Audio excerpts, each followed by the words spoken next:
Now, amid growing security challenges posed by China, North Korea and Russia, Japan will now start procuring Tomahawk cruise missiles from the United States of America in fiscal year 2025. Now, this is also important to note here that the procurement comes a year earlier than what was initially planned.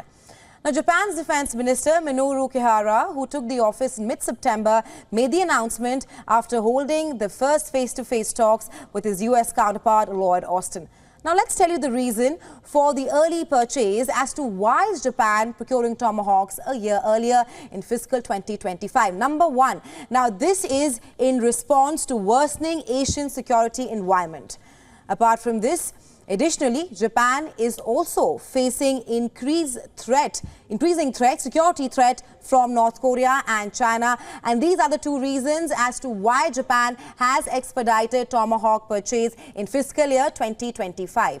Meanwhile, as a part of preparations to counter-strike capabilities or the ability to hit the enemy bases, Japan plans to purchase 400 Tomahawks by fiscal year 2025. Japan has already earmarked $1.4 billion in budget for this very purchase.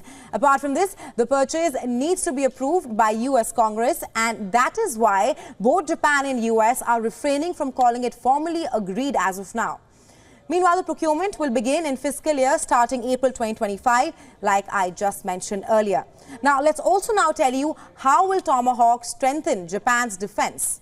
Number one, Tomahawk missiles have a strike range of around 1,600 kilometers, which is enough for Japan to tackle counter threats in the region. Apart from this, the missiles will be deployed on maritime self-defense vessels, further increasing their range. Now, these self-defense vessels are also equipped with Aegis missile defense system.